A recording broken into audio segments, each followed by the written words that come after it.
In Chapter 10, we will explore the many faces of negligence. Once completed with this unit, you should be able to identify the elements of a negligence claim and apply situational factors to each element, recognize common EMS negligence scenarios, and explain how to avoid them. Identify the burden of proof placed on a plaintiff in an EMS negligence case.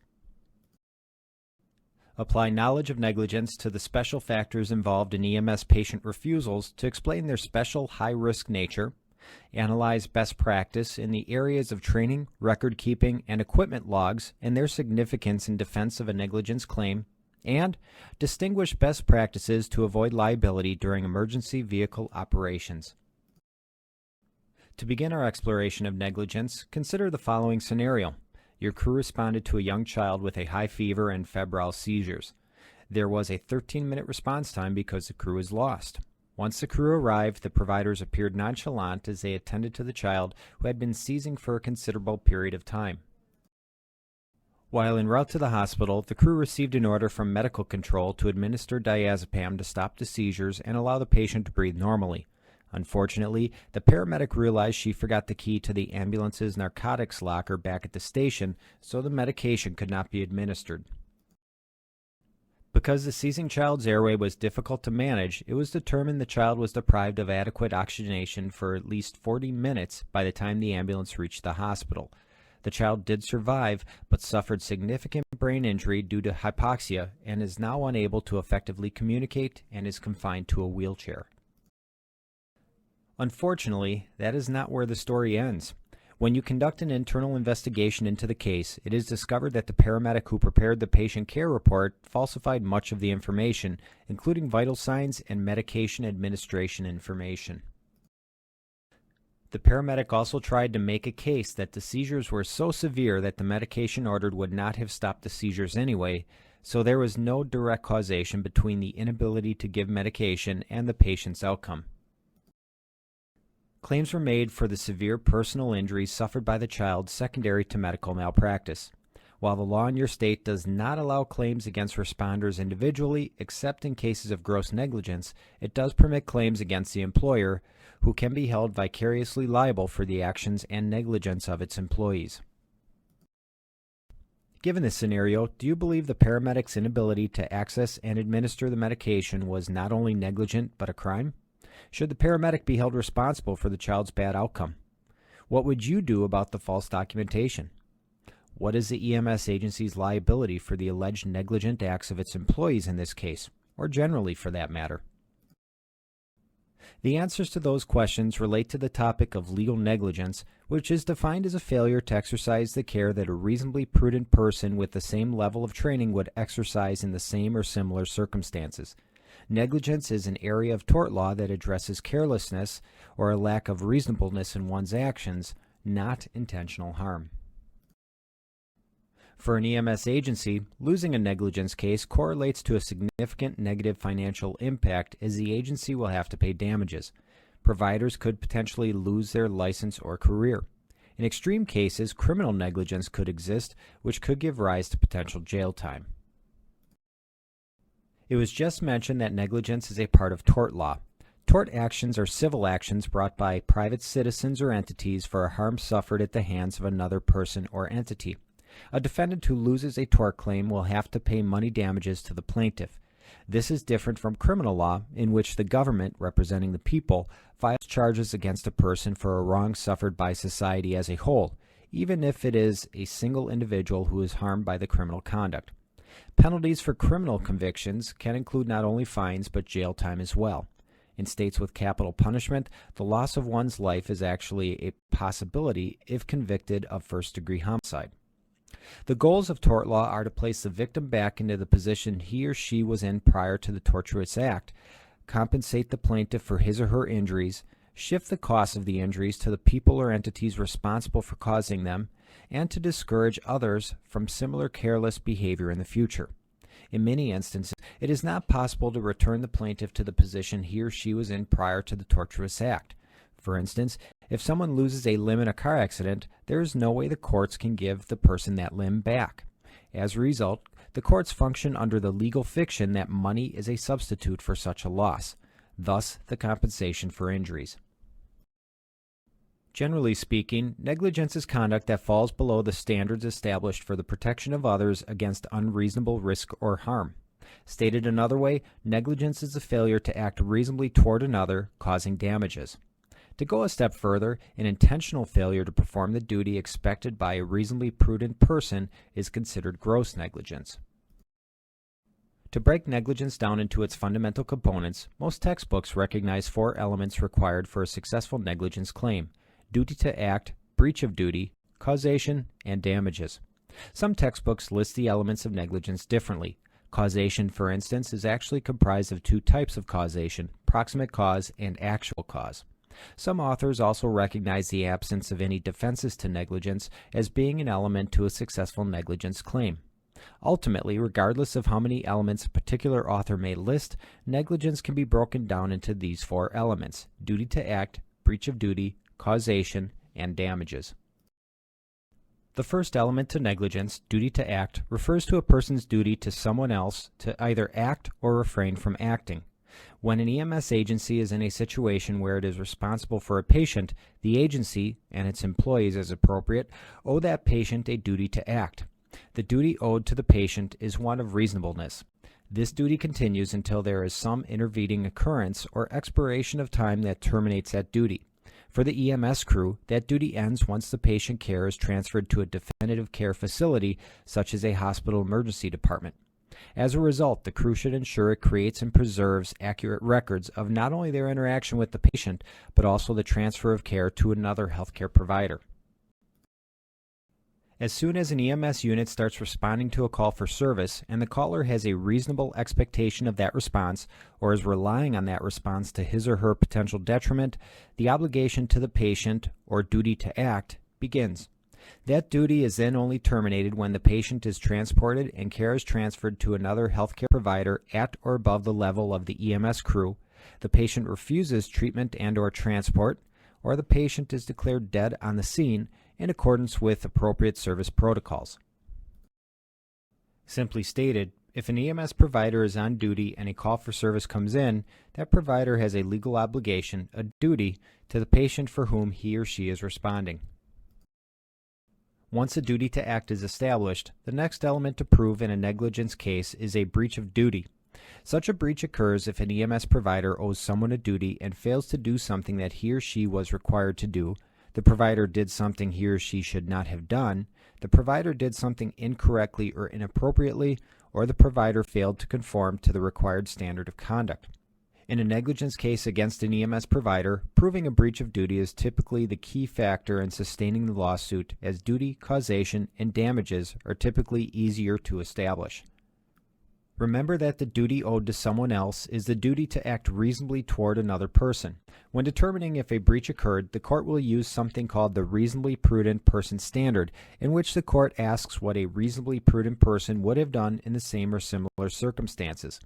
If negligence is alleged against someone with specialized education, training, or experience, however, the reasonably prudent person standard does not apply.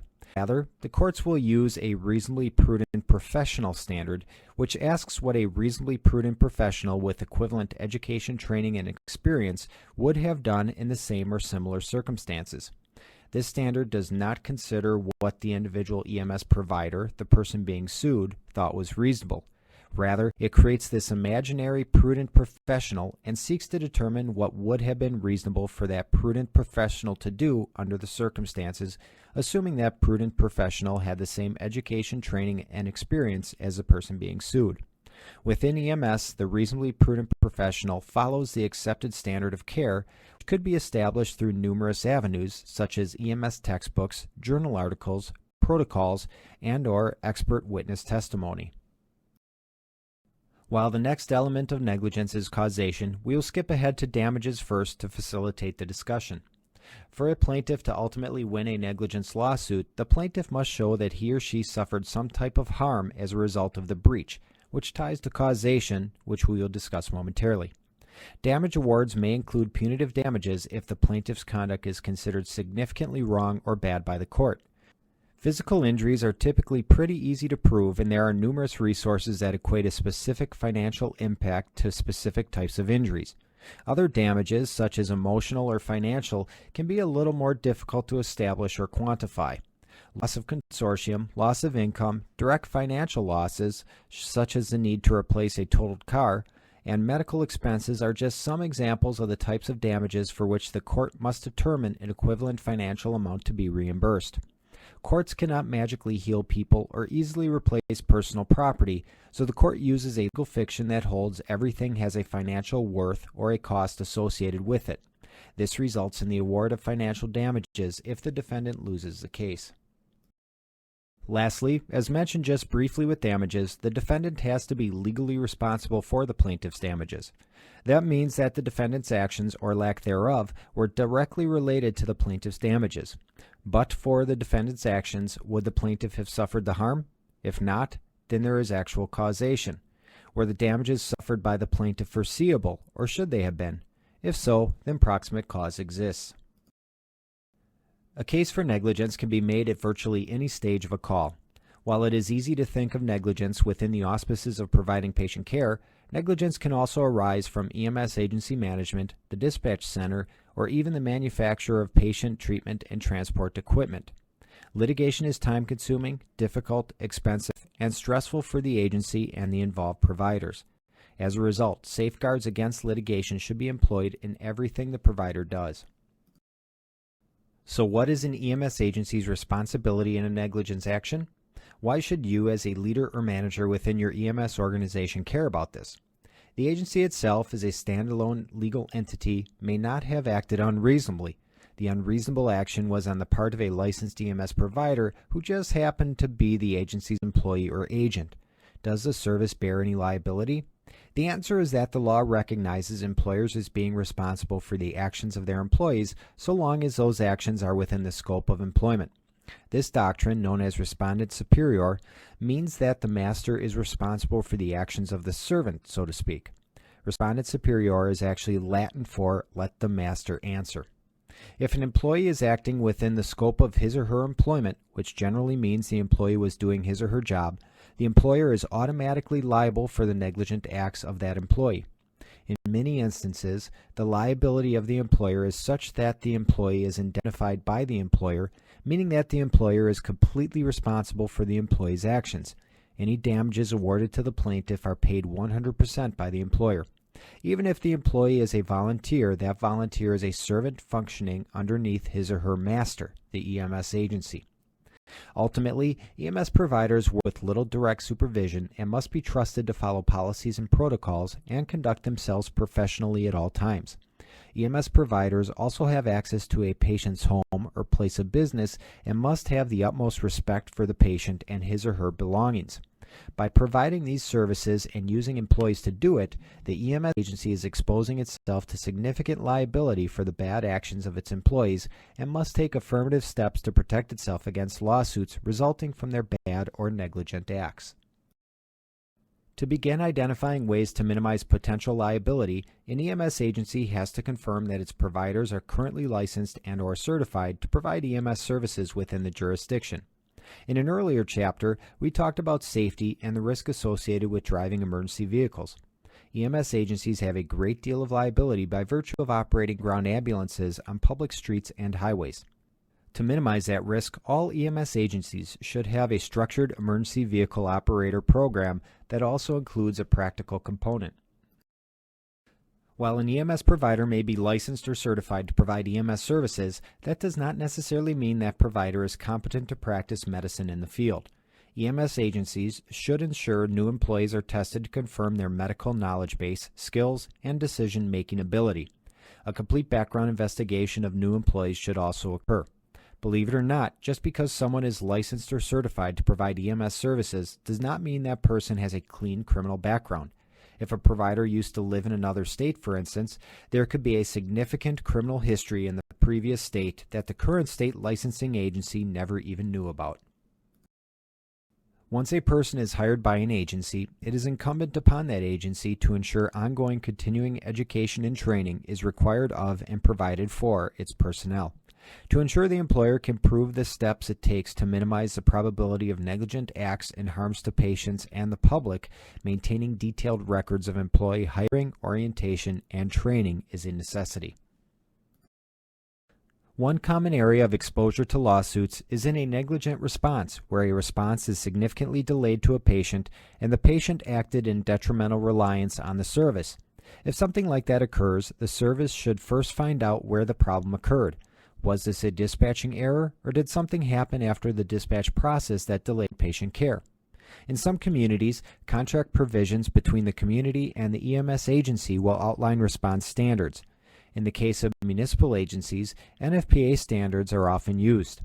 Regardless of the applicable standard, the court would look at whether the call was dispatched in a timely manner, if the most appropriate crew was sent, and if the crew received accurate information. Ensuring adequate training of dispatchers, along with well-established dispatch protocols, are important steps to take to reduce liability for dispatch problems or errors. Sometimes, negligence may be an issue in cases that are only somewhat related to patient care. Such a situation could include crime scenes where untrained responders create problems for police conducting an investigation and collecting evidence. Everything at a crime scene could potentially be a piece of evidence, and negligent destruction or spoliation of such evidence by an EMS crew could have implications well beyond a case of simple negligence. To protect the interests of your patient and the public, all pre-hospital response personnel must be familiar with how to manage crime scenes.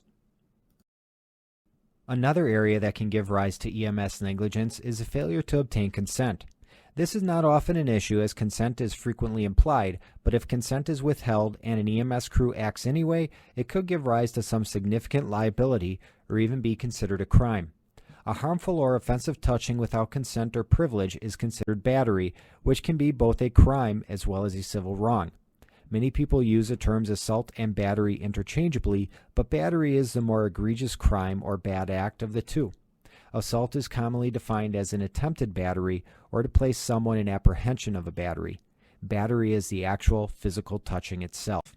Whenever establishing patient contact, the provider should confirm that the patient is a competent adult. Assuming consent for treatment is given by the patient, each treatment should be explained to the patient, giving the patient an opportunity to ask questions or refuse. If a patient refuses treatment, it is imperative that the EMS crew obtain the patient's signature on a refusal of treatment form. Including the signature of a witness, not a member of the EMS crew, is also helpful. If the patient does not withhold consent, there are a few ways that consent can be granted. The first is express consent, where the patient provides verbal, written, or nonverbal clues that he or she agrees to the procedure. Informed consent takes express consent a step further by ensuring the patient receives full disclosure of the reason, nature, benefits, and risks of a procedure before providing his or her consent. Involuntary consent is not very common in EMS, as it is consent granted through a court order or other related process, which could include a psychiatric hold in some states. Within Wisconsin, just because a person has been placed in protective custody does not mean the person loses the right of self-determination in healthcare decisions, which means the patient, even in police custody, must provide consent to care and treatment provided. Within EMS, implied consent is used predominantly in providing care and treatment to a person. If the person is conscious and competent, providers may presume consent based upon the patient's mannerisms or lack of refusal. If a patient is unconscious or incompetent, the EMS provider may assume the patient would want the EMS provider to take whatever steps necessary to preserve life. The same applies to minors who lack the capacity, due to age or maturity, to either provide or withhold consent. Such implied consent does have limits, however. If the patient made his or her wishes known prior to going unconscious, for instance, the new lack of capacity given his or her unconscious state does not necessarily mean the previous refusal is now invalid. Even if implied consent exists, that does not give the medical provider permission to do anything and everything he or she feels like. Treatment, care, and transport for an incapacitated patient is limited to that which is medically reasonable or necessary to protect the patient's well-being. Keep in mind as well that, although consent may be originally given, the patient can choose to withdraw consent at any time or refuse specific interventions or treatments while consenting to others.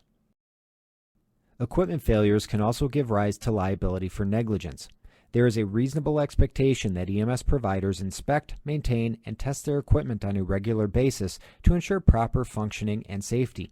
Each EMS agency should also follow an established process to ensure adequate medical supplies are maintained, as a failure to provide appropriate care due to missing supplies is not commensurate with the actions of a reasonably prudent EMS professional. Proper maintenance of equipment and supplies benefits not only the patient but the provider as well. A battery-powered cot will still function if the battery is dead, but it exposes the EMS providers to potential lifting injuries that could have been avoided by ensuring the cot battery was properly charged. A failure to be able to properly deliver patients to a definitive care facility is also an area for potential liability, which ties into ensuring ambulances and other critical vehicles to providing patient care are properly maintained. The crew should check the ambulance daily, and a routine maintenance schedule should be established and followed. Aside from these considerations, EMS providers are also providing medical care and may provide care that fails to meet standards. When that happens, it could be due to a problem with online medical control, or the EMS providers performed a skill negligently or failed to properly use a medical device. Assessments can also be performed negligently. If an assessment is incomplete or inaccurate, it can lead to errors, including omissions, wrong treatments, or even a patient not being transported when he or she should have been. Even if an assessment is performed correctly, errors in treatments can occur. For anyone delivering medications, the 6 R's of medication administration should be confirmed with another provider licensed to deliver that medication. This is why many have argued against single paramedic or single EMT services in Wisconsin. It is hard to ask someone else to help verify a medication dosage when that person is not familiar with the medication because it is outside their scope of practice. This ties directly into service continuous quality improvement activities, as it is in the service's best interest to be proactive and identify issues, especially related to potential drug administration errors, before they manifest themselves into a bad situation that gives rise to a negligence claim. It is possible to fail to honor an advance directive, giving rise to a potential wrongful resuscitation lawsuit. Advance directives are written instructions that notify healthcare providers of a patient's wishes in the event the patient is unable to communicate those wishes to the healthcare provider. A do not resuscitate order is an example. Where problems arise is when a DNR or other advance directive is not available or valid. Being on a scene when family members do not want the loved one resuscitated can be difficult if there is no DNR order or other advance directive available for the crew to follow. The inverse is also true if the patient has a valid DNR order, yet the family wants heroic measures to be taken to resuscitate the patient. Generally speaking, if a DNR order or advance directives are not available or valid, pre-hospital providers are required to begin resuscitation and contact medical control for additional guidance. Always keep in mind that it is the wishes of the patient, not the patient's family or friends, that dictates the actions of the EMS crew in these situations. Many states have adopted a physician's orders for life-sustaining treatment form, guiding the patient's wishes for end-of-life care. The orders can build on advance directives or even serve in the absence of one, depending on the state. Within Wisconsin, there are 2 statutes and 1 administrative rule predominantly responsible for governing advance directives. Chapter 154, Advance Directives, include provisions for declarations to physicians, otherwise known as living wills, and do not resuscitate orders. Administrative Rule DHS 125 provides additional details on pre-hospital considerations related to do not resuscitate orders. For instance, the wishes of family members do not override the wishes of the patient. There is also protection provided to the provider acting in good faith. Because EMS providers function under the authority of a state-licensed physician, it is important for providers to contact online medical control if faced with a difficult or unique advance directive situation, as physicians have broader discretion in recognizing different types of advance directives, including those that may have been issued out of state. Choosing a transport destination may give rise to liability if the decision is not reasonable or violates policy. Factors such as insurance, medical need, or even age may need to be considered in transport decisions.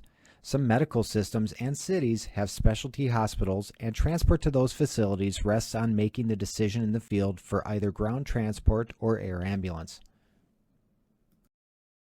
Before any transport, the EMS crew should ensure it is able to manage a crisis with the patient during transport.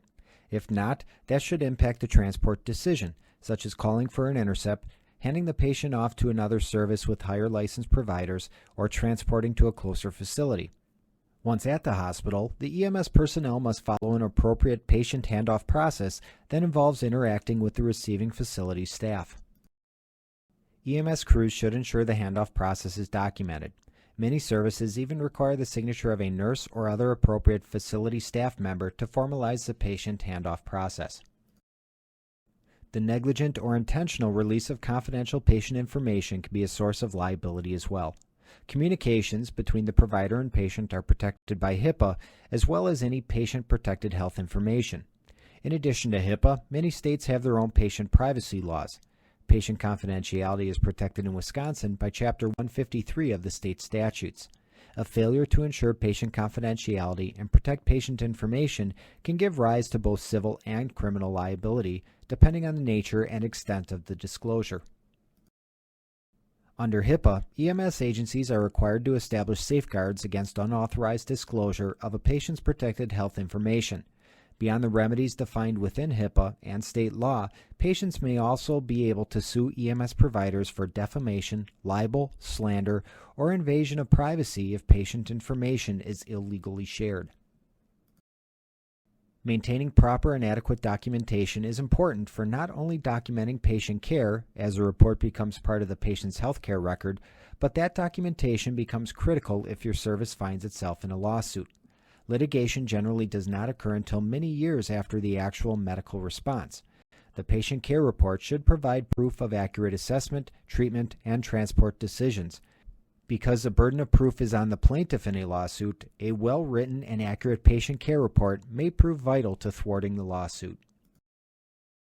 Record keeping is also important where mandatory reporting requirements exist, such as those for suspected child or elder abuse, communicable disease exposure, drug-related injuries, sexual assault, gunshot or stab wounds, spousal abuse, suicide attempts, childbirth, or animal bites. If a state has legislative protections in place for EMS workers, those laws commonly cover only ordinary or simple negligence.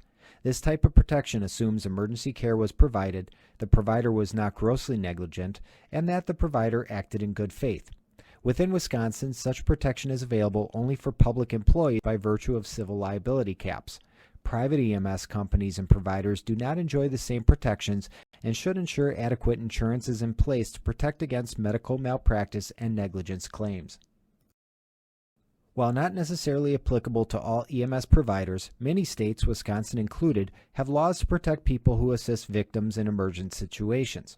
These Good Samaritan laws commonly prohibit liability for injuries caused to another person when in the process of rendering aid to that person. Where Good Samaritan laws apply to EMS is when EMS providers are not compensated for their services. Being on duty may be a trump card in many states that excludes a Good Samaritan statute from applying. In Wisconsin, however, the key is whether or not the EMS providers are compensated. If they receive no compensation, the EMS providers are Good Samaritans, even if they are on duty. There are some defenses to negligence, such as immunity, the last clear chance doctrine, an intervening act or occurrence, contributory or comparative negligence, assumption of the risk, and consent. Even if a defendant is found negligent, these defenses may limit liability. We will not delve any deeper into these defenses in this presentation. Just be aware that defenses do exist, and, if ever faced with a negligence lawsuit, your attorney can let you know if any of these defenses may be available to mitigate your service's liability. An area of significant legal risk is that of patient refusals. An EMS provider can terminate his or her relationship with a patient in only a few ways to ensure abandonment does not occur. The first way to terminate the relationship is to relinquish patient care to another medical professional at the same or higher level of care. This commonly means transporting the patient to a hospital or other medical facility. The second way is when a patient refuses treatment and/or transport. These refusals can pose a great risk of liability, especially if the patient ultimately suffers some type of harm that may have been prevented by emergency care or transport. In all instances, the provider must do an assessment to the extent permitted by the patient, confirm the patient is an adult and competent, obtain the patient's signature on the proper form, and follow up with a comprehensive patient care report. Even if a patient refuses all care and transport, the EMS crew should at least obtain some patient information, such as a name and address, so the associated patient care report can be correlated to a specific person if there is ever a later accusation that the EMS crew failed to treat and transport the individual.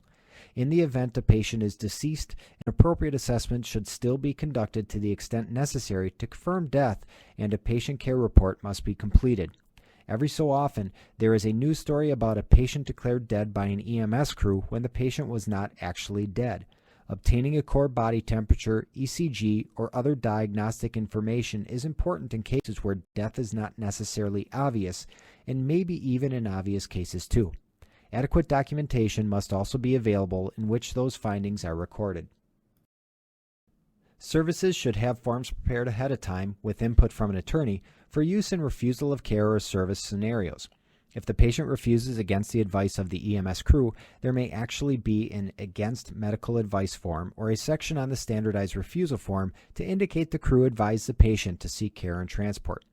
Patients who lack capacity, such as minors or the mentally infirm, are not able to sign a refusal form. In some states, subjects in police custody or under a psychiatric hold are not considered competent. In Wisconsin, the Attorney General released an opinion based upon statute and case law that affirms someone in protective police custody under Chapter 51 of the state statutes still maintains his or her competence for the purposes of providing consent to medical treatments. Consent can be a complicated issue, and it is easy for providers to think of what-if scenarios that could arise in the field. Services should have protocols in place to address these scenarios before EMS crews are faced with them in the field. Part of mitigating the risk of a negligence case is to employ risk management techniques before problems arise. Risk management utilizes investigation, identification, analysis, and evaluation to reduce risks while also monitoring and evaluating administrative and clinical activities that relate, either directly or indirectly, to patient care through the EMS agency's quality assurance or improvement program. Employing risk management strategies within an EMS agency can improve clinical outcomes and minimize on-the-job injuries for employees, which relates directly to potential financial losses for the service. Part of these strategies include effective hiring techniques, solid training programs, and clear policies, procedures, and protocols. There are jurisdictions that recognize the existence of negligent hiring and negligent training of employees, which makes it critical for EMS agencies to ensure they are hiring and training their employees appropriately. Part of that training includes continuing education, which reduces risk by reinforcing system protocols, updating employees on changes, and expanding provider knowledge. When coupled with a strong program to evaluate provider skills proficiency, continuing education helps reduce the risk of exposure to potential negligence lawsuits. Quality assurance or improvement programs are also important and should study national and local trends in emergency medicine as well as pending EMS litigation, and then adjust protocols, practices, and training to minimize exposure. If employees require remedial training, it should be provided immediately to reduce the risk of a skills-related negligence lawsuit. It is important to note that Wisconsin law provides both civil immunity and confidentiality for ambulance service QA/QI activities. The first statutory provision within Chapter 146.37 provides civil immunity for someone acting in good faith who participates in a QA/QI review of medical services or charges. For example, if a review is conducted which results in discipline or termination of an EMT, that provider will have to overcome the presumption of good faith on the part of the reviewers before any lawsuit against the reviewers would be successful. This is a difficult hurdle to overcome in most cases. The second statutory provision within Chapter 146.38 is probably more important for a service in the routine course of conducting QA/QI activities, as it prevents the findings of those activities from being used against the provider or entity in civil or criminal actions. This is important to protect the QA/QI process from legal discovery in a lawsuit. The last thing a provider wants to do is unearth issues for the sake of improving the system if those findings could be used against the service in court. By protecting the confidentiality of the process, services can identify issues and fix them for the purposes of improving future care. EMS is an ever-evolving field, and it is important for EMS agencies to maintain a quality, ongoing training program to protect both the agency as well as its employees from potential negligence lawsuits. By this point in class, it should come as no surprise that documentation is very important in virtually everything an ambulance service provider does. Ambulance accidents, for instance, are almost always guaranteed to give rise to a negligence lawsuit, especially if injuries or deaths result.